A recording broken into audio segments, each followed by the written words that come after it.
ಇದಿರೋದು ಪ್ರಕರಣಗಳು ನಾನು ಹೇಳ್ತಾ ಇದ್ದೇನೆ. ಅದೇ ರೀತಿ ಇಲ್ಲೂ ಒಂದು ಫ್ಲೆಕ್ಸ್ ಗಲಾಟೆಗಳು ನಮ್ಮ ಕ್ಷೇತ್ರದಲ್ಲೂ ಇದೇ ಆಗ್ತಾ ಇದೆ. ಫ್ಲೆಕ್ಸ್ ಗಲಾಟೆಗಳಿಗೋಸ್ಕರ ಇವತ್ತು ನಮ್ಮದು ಇದಕ್ಕಿಂತ ಬಹಳ ವರ್ಷಾಗಿ ತಯಾರಾಗ್ತಾ ಇದೆ.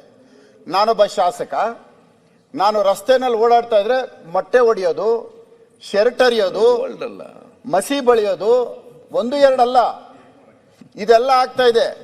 ಆದ್ರೆ ರಕ್ಷಣೆ ಕೊಡ್ಬೇಕಾದ್ರೆ ತಾವು ಕೊಡಬೇಕು. ನಮ್ಮನ್ನು 224 ಜನಕ್ಕೆ ರಕ್ಷಣೆ ಮಾಡೋದು ತಮ್ಮ ಕೆಲಸ. ನಾವು ನಿಮ್ಮ ಹತ್ರ ಹೇಳ್ದೆ ಇನ್ಯಾರ ಹತ್ರ ಹೇಳ್ಬೇಕು?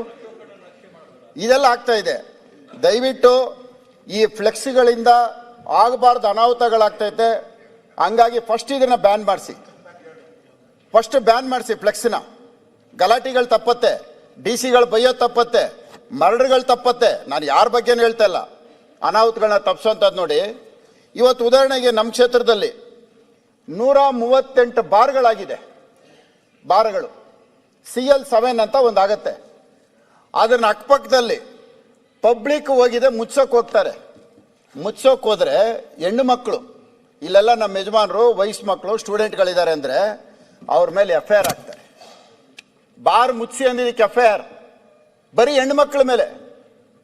ಎಷ್ಟು ಮಾತ್ರ ಕಾನೂನು? ಬಾರ್ಗಳು ತೆಗೆಯೋದು ತಪ್ಪಿಲ್ಲ, CL7. ಸಭಾಧ್ಯಕ್ಷರನ್ನೊಬ್ಬ ಶಾಸಕನಾಗಿ ಅಧಿಕಾರಿಗಳನ್ನ ಕರೆದು ಬಾರ್ ಅಂಡ್ ರೆಸ್ಟೋರೆಂಟ್ CL7 ಕಾನೂನು ಏನ್ ಹೇಳುತ್ತೆ ಆ ಕಾಪಿ ಕೊಡ್ರಿ ಅಂತ ಕೇಳಿದೆ. ಕಾಪಿ ಕೊಟ್ಟಿಲ್ಲ. ರೈಟಿಂಗ್ ಅಲ್ಲಿ ಕೊಟ್ಟಿಲ್ಲ. ಕೊನೆಗೆ 1380 RT ಅರ್ಜಿಗಳನ್ನ ಹಾಕಿದ್ದೀನಿ. ಒಟ್ಟು 10 ಇಲಾಖೆ ಬರ್ತವೆ ಒಂದು CL7 ಪರ್ಮಿಷನ್ ಕೊಡಕ್ಕೆ.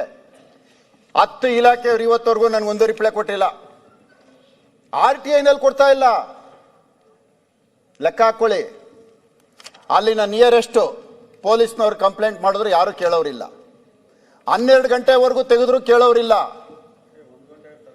ಎಲ್ಲಿದೆ ಸಭಾಧ್ಯಕ್ಷರೇ? ಎಲ್ಲಿಗೆ ಹೋಗ್ತಾ ಇದೆ? ಬೆಂಗಳೂರು ನಗರ ಎಲ್ಲಿಗೋಗಿ ನಿಲ್ತಾ ಇದೆ? ಒಂದು ಕ್ಷೇತ್ರದಲ್ಲಿ, ಒಂದು ರಾಜರಾಜೇಶ್ವರಿ ವಿಧಾನಸಭಾ ಕ್ಷೇತ್ರದಲ್ಲಿ 138 ಬಾರ್ಗಳು. ಒಂದೇ ಕ್ಷೇತ್ರ ನಾನು ಹೇಳ್ತಾ ಇರೋದು. ತಗೊಳ್ಳಿ, ಹೇಳ್ತೀನಿ. 10 ಇಲಾಖೆ ತಮಗೆ ಗೊತ್ತಿರಬೇಕು. ಎಷ್ಟು ಇಲಾಖೆ ಒಂದು ಬಾರ್ ರೆಸ್ಟೋರೆಂಟ್ ಕೊಡೋದಕ್ಕೆ ಸಂಬಂಧಪಡ್ತಾರೆ ಅನ್ನೋದಕ್ಕೆ.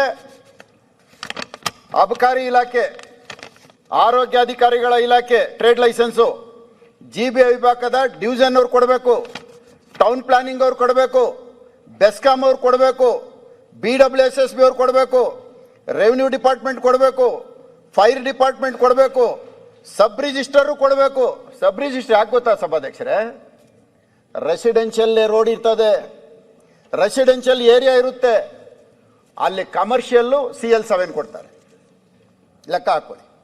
ಸಬ್ ರಿಜಿಸ್ಟರ್ ಡಾಕ್ಯುಮೆಂಟ್ ಅಲ್ಲಿ ರೆಸಿಡೆನ್ಷಿಯಲ್ ಪರ್ಪಸ್ಗೆ ಇರೋದು, ಪ್ರಾಪರ್ಟಿನೇ ರೆಸಿಡೆನ್ಷಿಯಲ್ಲು. ಅಲ್ಲೂ ಹಿಂಗೆ ನಡೀತಾ ಇದೆ. ತಹಸೀಲ್ದಾರ್ ಅವರು ಈ ಬಾರ್ ಅಂಡ್ ರೆಸ್ಟೋರೆಂಟ್ ಕೊಡಬೇಕು ಅಂದ್ರೆ ತಹಸೀಲ್ದಾರ್ ಇನ್ಸ್ಪೆಕ್ಷನ್ ಮಾಡಬೇಕು, ಮಾಡಿಲ್ಲ. ಮೊನ್ನೆ ತಾವು ಮೀಡಿಯಾದಲ್ಲಿ ನೋಡಿದ್ರಿ, ಒಬ್ಬರು DC ಅವ್ರ ಬಗ್ಗೆ, ಹಗರಣದ ಬಗ್ಗೆ ಏನೋ ಭ್ರಷ್ಟಾಚಾರ ಅದು ಇದು ಅಂತ. ಸಭಾಧ್ಯಕ್ಷರೇ, ಇಷ್ಟು ಇಲಾಖೆಗಳು ಇದಕ್ಕೆ ಶಾಮೀಲು. ಸಿಕ್ಕಿರೋದು ಒಬ್ರು, ಹೇಳಿರೋದು ಒಬ್ರು, ಅನುಭವಿಸಿದ ಒಬ್ರು. ಆದರೆ 10 ಇಲಾಖೆಗಳಿಗೂ ಹಂಚೋಗತ್ತೆ. ಎಲ್ಲಿಗೆ ಹೋಗ್ತಾ ಇದ್ವಿ ನಾವು? ದಯವಿಟ್ಟು ಇನ್ನು ಮುಂದಕ್ಕಾದ್ರೂ ಕಾನೂನನ್ನು ರಕ್ಷಣೆ ಮಾಡೋಂಥ ಕೆಲಸ ಮಾಡಿಸ್ಬೇಕು.